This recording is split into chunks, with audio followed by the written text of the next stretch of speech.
Nassau County Assistant DA, also a former Oyster Bay Town Councilman for some or close to 13 years. And there's a question out there, did I ever sit on the previous application? The answer to that is unequivocally yes, I did. But I have no vote now, not on the Oyster Bay Town Board, and this is not a session tonight where you're going to be for or against. It has a very specific purpose, and I'm going to talk about that in just a moment. Joining with me tonight is John Ellsworth. He's a consultant for our Environmental Resource Division. He's going to also be very helpful to the purposes that I'm going to describe shortly. Also, everything that you say is on the record. We have a stenographer here tonight. We'll be taking down everything that everybody says. That's important because we want a good record for the purpose of tonight's session. Now, I have a prepared statement. Listen carefully to it, and then I think at the end of it, I'll try to sum it up for a moment.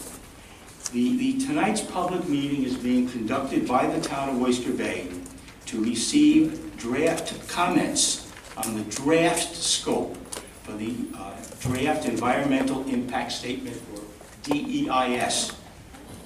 Copies of the draft scope are available at the speaker's sign-in table in the front of the room. The project, which is the subject of tonight's meeting, is called Syosset Park, which proposes a mixed-use development for approximately 93 acres at the northeast corner of the North Surface Road of the Long Island Expressway in Robbins Lane. The project site comprises the former Zero Wire industrial property in the existing town of Oyster Bay Department of Public Works and Highway Complex. The scoping document is essentially the outline for the DEIS. That's what we're going to be doing here tonight, the scoping document. Tonight we're looking for public input regarding the information and types of analysis that should be included in the DEIS. We are not looking, and I repeat that, not looking to resolve any issues at this time. That will come later when the applicant appears before the Oyster Bay Town Board in a hearing on the DEIS and their zoning application. Tonight, essentially, is the official kickoff of the public review of this application. There will be plenty of additional opportunity for comment with the release of the DEIS, which will contain detailed maps, tables, technical analysis, etc., to fully describe the project, its anticipated impacts, the measures which the applicant is proposing to mitigate those impacts and alternatives. All comments received tonight will be taken into consideration in finalizing the scoping document on which the DEIS will be based. In addition, please feel free to submit written comments by letter or email to the contact person listed in the cover letter for the draft scope. The deadline for written comments is July the 13th. Now, a brief description of the proposed action tonight by the applicant is to establish a new planned unit development and mixed-use zoning district. There'll be a change of zone for the approximately 93-acre property from light industrial to the new PUD mixed-use district, so as to allow the construction of a mixed-use development consisting of the following: 200,000 square feet of office space, hotels with 350 guest rooms, 65,000 square feet in restaurants and cafes, 35,000 square feet in theaters and other entertainment uses, 364,000 square feet of retail space, 625 residential units, 14,000 square feet of public meeting space, and a 30-acre public park. The proposed plan provides 4,413 on-site parking spaces, including 4 parking structures. So, in essence, what we're here for tonight, really, this, again, is not the town board hearing. Whether you're for it or against it is not really the issue. We are not talking about tonight issue resolution, we're talking about issue identification. So try to stay on that subject matter tonight, because a lot of people have the idea that this is part of the process to argue positions. What you should be looking for, and you should be saying to us tonight, is these are the issues that are the will have potential environmental significant impacts. And of course, those who live in the vicinity of the project, you are the experts, because you live there. And those impacts you know more than anybody else. And I'm going to ask everybody else here tonight, whether you're going to speak or not speak, listen, because we'll all learn something here tonight. Those people who listen, who leave here tonight and say, you know, one of the speakers brought up a subject matter I didn't think about, and now I do think about it and I want some input, the record's going to be kept open. It's going to be kept open to July 13th. So this is a beginning of the long process that will ultimately culminate in a town board hearing. As I say, I was there on the first one, and I can tell you that that was a rather lengthy and active hearing. So welcome all tonight. Again, if you choose to speak, just walk up to the table and sign in, and we'll be glad to hear from you. Let me call Laura Schultz as the first speaker.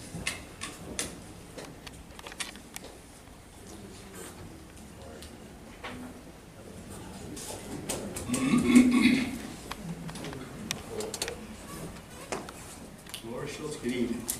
Good evening. Sorry.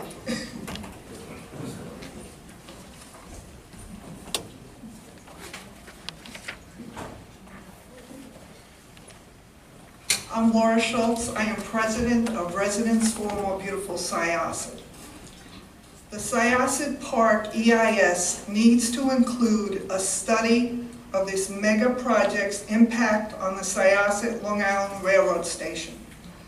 Unlike the Taubman Mall proposal, this mega project will have people living on this site 24 hours a day, 7 days a week. 600 plus new homes means hundreds of new commuters who will need to commute to work during the morning and evening rush hours, both on the local roads and on the Long Island Railroad. The Syosset train station parking lots are presently operating above capacity, with all lots filled by 7:15 a.m. each weekday morning.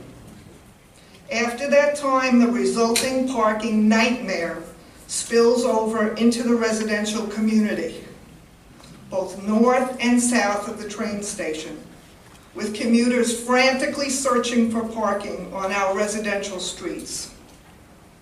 With the increased train service planned by the Long Island Railroad in anticipation of the completion of East Side access to Grand Central Station and the building of a third track, more and more commuters will seek to board these additional trains with no additional places to park in Syosset.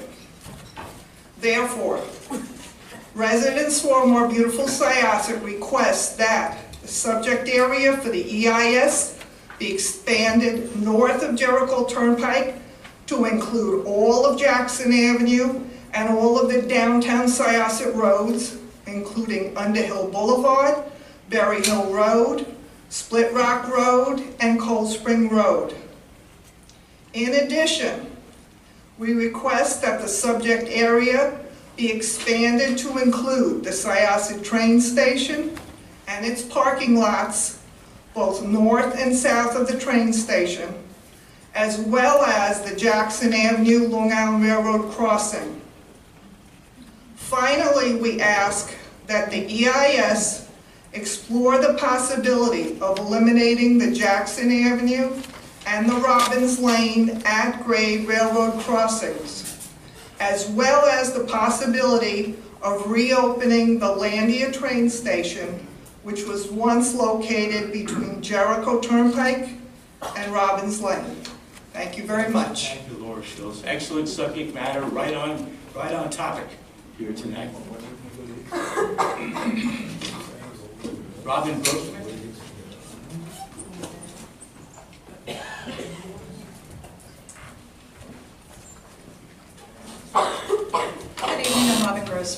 preside over 15 Garden Place in Jericho.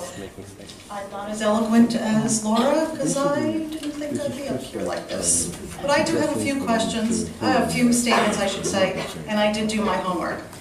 I happen to live very close to the area, and I have several concerns. One major concern happens to be the peak hours that are requested, and those hours are from 7 a.m. until 9 a.m. I just want to let those know that are those who are going to be conducting the study, that I think that the peak hours should be maybe between 7:15 and 9:15 a.m. due to the Robbins Lane Elementary School.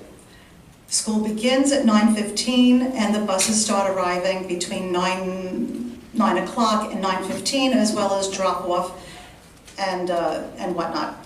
So that one is a major concern, because you would get a much more accurate reading. As far as additional areas that I believe should be in review on page 7 as well as page 8, I believe that one should add I guess the manual turning movements, which I really don't know what those are, at South Oyster Bay Road at the Plainview Shopping Center, but actually change the time between 12 and 3. Reason being, for those stay-at-home moms and dads, that is a very populated shopping center, as well as a very populated time when their children are in school. And it's also not very far from the site. The second one I would like to see added would be Route 106. Now, I know this is my neighborhood, and I should know if anybody here is from Jericho, in East Birchwood. I should know the name of the street, but I don't. But once you turn from 106 coming from south to north, turning into the East Birchwood neighborhood, I believe that too should have a counter. Sorry, I don't recall the name. The third one I'd like to see added is South Oyster Bay Road between Jericho Turnpike as well as the library. There's one light, I believe, I don't even remember the name of, because I don't live up there. If anybody knows, there's a light, Hicks Road or something, I'm not really sure, that I would like to see several areas also tagged, simply for the fact that there is also an elementary school and buses will be coming out that way as well. I do request, although I believe this has been asked once before by me, just to reiterate, that please do not do any of these studies when school is not in session. It is going to be closed as of this Friday. Please also know holidays and or half days, because again, you will not get accurate readings.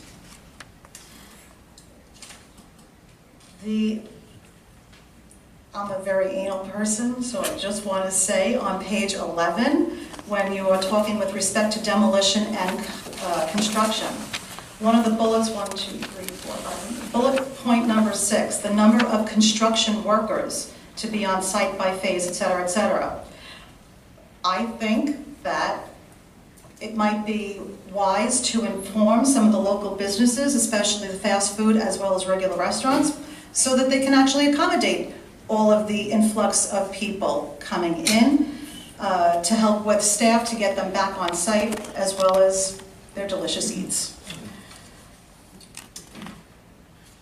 This is just, it's a question not to be answered, but maybe to be thought about. The potential use on page 9 of Gordon Drive to provide emergency access. I would like to know, not presently, but how is that going to be prevented for flow-through traffic? Because if there is a gate, I actually might have just learned today that there might be a remote or somebody who can call ahead and get somebody to the site to open a gate should there be an emergency. Just something to think about. We're going to skip that one. I would like to see under residential that we really think about the 625 housing units. Having been, I am a resident who lives right there, I would like to see a little less than 625 housing units built on that site. Lastly, I'd like to know in the studies if the Jericho Water District can actually accommodate this proposal without infringing on the surrounding residents of all areas, East Birchwood and over by South Grove Elementary School, that does not affect the present water supply, the pressure, as well as the fire department. That's it. Thank you. You did very well, and thank you for the insight. Thank you. Todd Fabricant.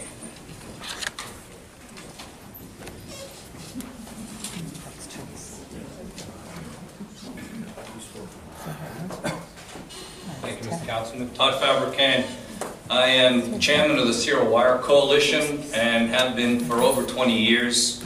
We put together a coalition of over 26 civic, business, chamber, school district, fire districts throughout our area. I'd like to address, just from a big picture, we are very pleased to have an alternate development committee headed up by our civic leader, Warren Church. The Syosset Park Development Company has been very open. They've been entertaining the community with over 3 meetings. They've been very transparent on all the issues. They had 3 open houses. We've had private presentations for the alternate development committee. And I would just like to say that the dialogue needs to continue, to be very open, to be very transparent. And the community so far is very happy with the process that this particular developer has done. Thank you. Thank you. Thank you very much.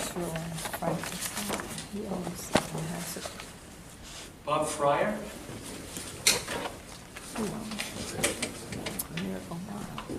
Fryer, good evening. Yes.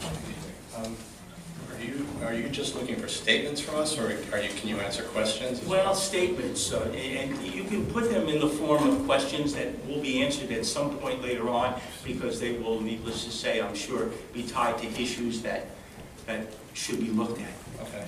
So my first question, or statement or question is, and the lady mentioned it earlier, was, how can you do an accurate traffic study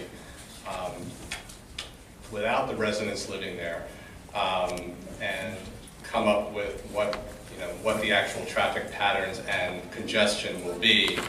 And in particular, also, I wanted to reiterate that obviously school ends this week, so you can't really do any meaningful traffic studies until September.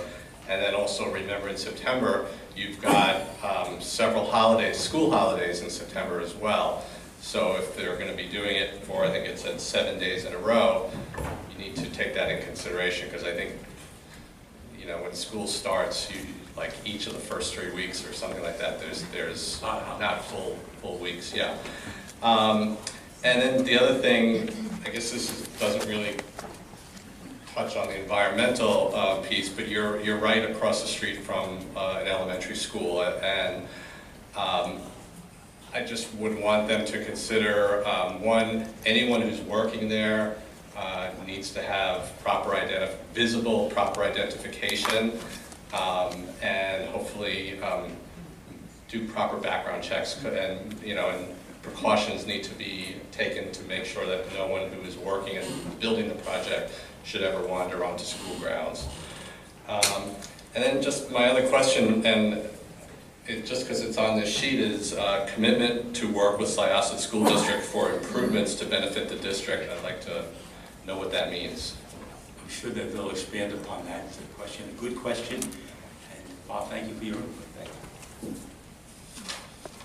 Mr. Ripp, Robert Ripp. My concerns have been addressed, and some of my other questions I don't think are appropriate for this forum. Thank you very much. Thank you, Bob. You're welcome. Lanny Wexler.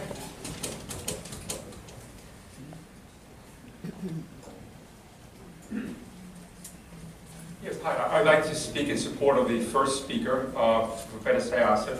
I live in the Procedural Park development, which is just south of the Northern State Parkways, and so I have an interest in the area. It seems that this development is perfectly made for transit-oriented development, and many other communities on Long Island, such as Mineola, Westbury, are putting this type of development as a dense, mixed-use type of development that would if it was tied into, and it's perfect, the timing is perfect because the MTA is looking at doing the Midtown East Side Access Project at this time.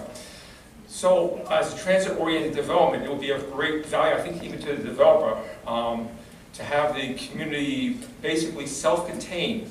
So if you had a train station if the Landis train station was reopened, the people who work or live at the train station would have the option of actually using the train station, walking there. And that should be really a serious consideration of the EIS. That takes all the pressure off, or most of the pressure off of Syosset and Hicksville train stations. So a lot of the traffic would be contained in the site. So I think that would be a really good thing.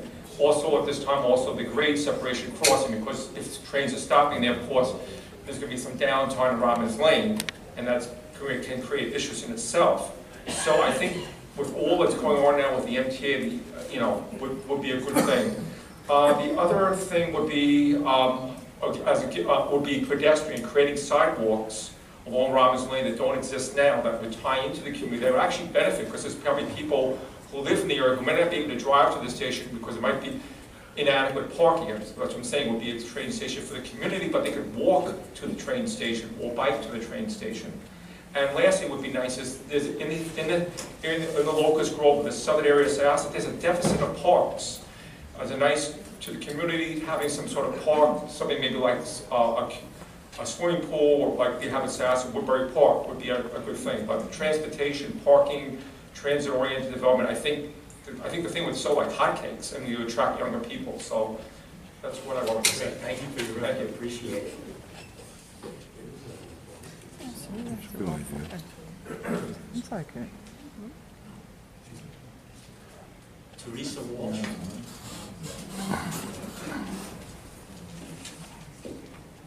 I came a couple of minutes late, and I missed the very beginning.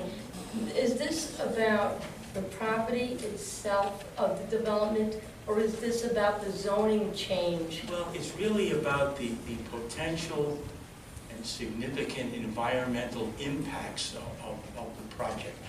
So what we're looking for tonight is to identify what potential impacts would take place, and then the applicant will address those potential impacts and what mitigation, if any, he or she will engage in to address those issues. So it's not, as I explained earlier, that's right. As I explained earlier, it's not, the issue tonight is not whether you're for or against it. You'll have plenty of opportunity to do that. I think Todd Fabricant mentioned before, there's been a lot of, and it's a good thing, a lot of open dialogue. I've been to the last 3 meetings. The more participation, the better off we'll all be. So go ahead. I've been to the last 3 meetings. I went to the first meeting at the Castagna with Todd Fabricant, Dolphin Duck. I remember Mr. Fabricant from years ago. He was the head of the, or he was very involved with the Civic Association that opposed the mall. I was one of the neighbors who opposed the mall. I voted to stop the mall. We voted to stop the mall. Then there was litigation, and now there's a bigger development. So that was really, we were kind of double-crossed by him in Howard Albertine, but that's a separate issue. I'm a little confused. I went to the first Crest Hollow meeting, and they had no EPA desk, and I addressed the people. They had a little table.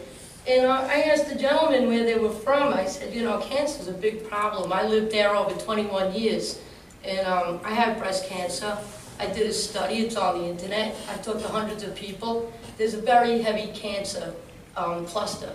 A woman named Beatrice Lee Winter addressed this on 2020, over 20 years ago. She died of cancer.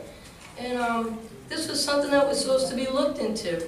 Okay, so I went to the EPA desk, and they had a couple gentlemen, and I said, oh, where are the reports? There were none. I said, wait, where do you come from? Indiana, Iowa, Miami, not one person. I said, where do you go home to at night? What community?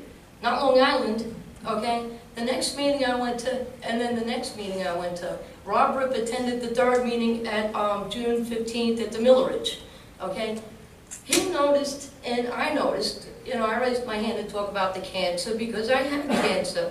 I lived within a mile from the site. I don't live there anymore. okay? But I noticed all my neighbors were dying of cancer. We're all dying of cancer, okay? We're very close. He raised his hand, he said, why are you making the zoning going up to Jericho Turnpike? And our question wasn't answered, all right? I want to know, why is that zoning going to Jericho Turnpike? There's a very odd coincidence, and I wasn't even going to address this today. I'm here to address the cancer. I lived in a mobile home park, okay? And there was a mobile home park on Jericho Turnpike. I lived there for over 21 years, okay? There's a law that says if the mobile home park is sold, according to New York State, I have the right, we had 80 families to buy the property. Mr. Leonard Genova came in and bought the property with another partner, a minor partner, okay? We went to court, okay? There were judges that ruled against us. I have transcripts. I'm not going to get into it now, right? I see you don't want to hear it. But if you're concerned, by the way, if you're I'm concerned concerned with cancer, but I'm telling my history, sir. if your concern is for the health consequences of this project, that's a legitimate issue. And certainly Sure is. related to cancer and other health-related issues, and we'll make that part of the record. And I can assure you that the applicant, when they perform their studies, will address that concern. That's a very legitimate concern. I don't want to get into other We're not. Okay, projects. we're gonna end that because I see it's a touchy subject. I believe zoning should not be changed up to Jericho Turnpike, so somebody could sell that land for a profit. The case is closed on that. We're going back to cancer. Okay, listen, you cannot put 600 families on a cancer pit. The site was not cleaned up properly. This site will never be cleaned properly. I had cancer, I've done research, I've talked to hundreds of people. It's on the internet of my meeting here on June 7th. I hope you review it. I have a list of children that died. Children. 7 children on one block just south of Zero Wire. Whole block, Sunbeam, taken out from pancreatic cancer. You don't have to listen to any more of what I have to say. I'm going to tell you one last time. You cannot put 600 families on a cancer pit. And that's all I have to say. It's not safe. One other thing, the traffic study. I was here last spring, and the town of Oyster Bay put up some stop signs causing a big problem up by Syosset. They put $10,000 to Nelson and Pope, and I believe they got $1.2 million to repair some roads. Here it is, a year later. I haven't heard anything about the train station they were talking about.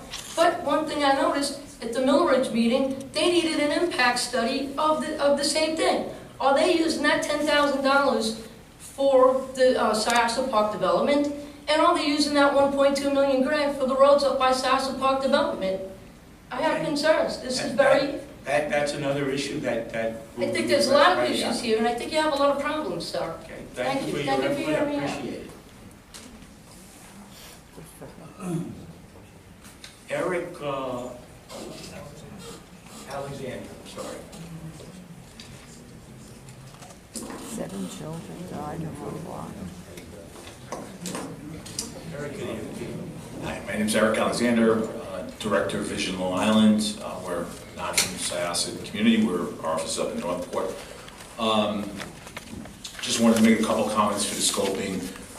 Certainly we heard for many years that folks were deeply concerned about a mall coming. We're glad to see an alternate proposal move forward and go through all the vetting. Obviously the community is raising all the appropriate questions. For the scoping, our board was briefed on this project, and we've been to many of the public sessions, which is great to really see a vetting of the projects early in a preview. The 3 areas that our board of directors thought should be analyzed a bit more: transit connections, to again reduce and address the traffic issues and mitigate those. Number 1, internal walkability within the site. So you have a mixed-use site, people can stay, they can walk, they don't have to be driving as much and stay on site as much as possible. So walkability, really state-of-the-art walkability analysis. And then housing options for folks that work there that can also live within the development, so you don't have, again, people leaving and driving and what have you. They can live within the community itself. So those are all elements of a true sense of place, and we know that some of the folks that are assembling this, Andres Dwani and some of the others, are folks that know how to design real places. So we're excited to see this move forward, and we're excited to hear the community's comments, and good luck. Good comments and excellent suggestions. Thank you. Thank you so much. Does anybody else, I think we've run through the speakers who have signed up. If anybody else would like to step up, by all means.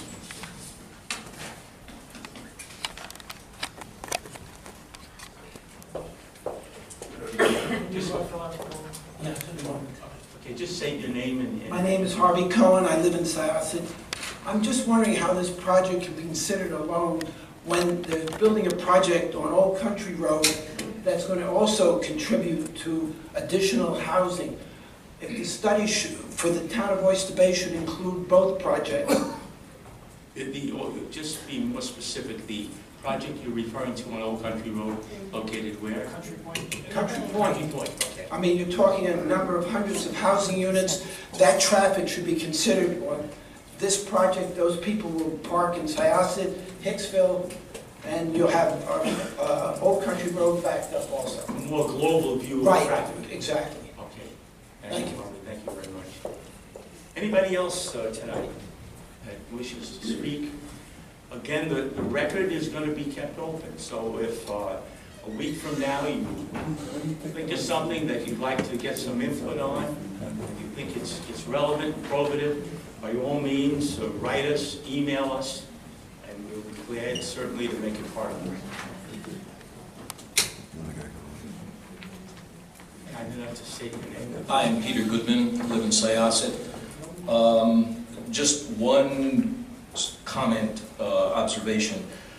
The areas that you're going to be doing the traffic interchange studies, almost all of them are north of the LIE, which makes sense, but I only see one interchange study that is at the interchange of Woodbury Road and South Oyster Bay Road. I'm just wondering if it might be worthwhile to try to take a look at some other intersections south of the expressway. Thank you very much. Okay, anybody else? We invite anybody who wants to provide us some input. Yes, good evening. I hadn't planned on speaking, but a couple of points were brought up. My name is Patrick Crudo. I'm president of the Berkshire Park Civic Association of Locust Grove, which is located south of Northern State Parkway between South Oyster Bay Road and Miller Place. That is one of the things I was thinking of before on traffic flow. Everything mainly has been done north of the expressway, north of the parkway. I actually live on Miller Place coming south. I've lived there for almost 42 years. Very quiet place years ago, not anymore. It is and has been a cut through from Woodbury Road up into the Robbins Lane area. There's ways of going through there. And my argument with Taubman was also between the malls, it would bring a lot of traffic going from one mall to the other, and people know how to go there. On the traffic flows, if it could be pushed further south also. I know that one speaker spoke about going further north, but to go further south to at least Woodbury Road anyway, see the traffic flows coming there, coming along Woodbury Road, and then going north, even from over towards Sears, from that area, out to Southwest Bay Road or beyond, what the impact may be. One other question was about the impact on the number of residences. Now, I'm also a real estate broker, been licensed for 40 years on and off. I spoke to people from the housing section there, and what is to configure? I can have one house, like Ohika Castle, and have 100 bedrooms. That or a studio is going to be a big difference in what the occupancy is. So I was trying to get a handle on actually what the number of actual residents would be as opposed to actual units. If it's going to be a 1 or 2 bedroom, or if it's going to be 3 bedrooms and a loft, or et cetera, et cetera. It adds to the total number of people possibly living there. And then also having an impact on the schools, the enrollment. I lived at first just behind Robbins Lane when I first moved here in Syosset, and it was great, Robbins Lane. Then we closed 2 schools, and of course, they're not there anymore. And I know we went back and added, temporary classrooms to the sites. If we have a lot more young students coming in, we're going to have to think about expanding the school classrooms. Thank you. Good questions. Thank you. Thank you so much. Anybody else who would like to come up and put something on the record? Again, I know I've said it ad nauseum tonight, but the record is going to be kept open to July the 13th. I would encourage, and to just pick up again, going back to what Todd Fabricant said, open dialogue between the applicant and the community is really essential to the success or lack of success of this project. And the more information that they have, meaning the applicant, the more information that the residents have, you can ultimately make an intelligent, reasoned approach to the Oyster Bay Town Board. It makes it easier, makes it really easier on everyone to come to a decision either for or against. So I thank everyone for coming tonight. We heard a lot of good comments, important comments. Thank you for being respectful for everybody, and we'll take the next step in the project. John, you want to just indicate what the next couple of steps are? Okay, so now we'll we'll get a transcript of tonight's meeting. We'll go through that and look at what the comments are. Anything that comes in writing, we've already started receiving emails with comments.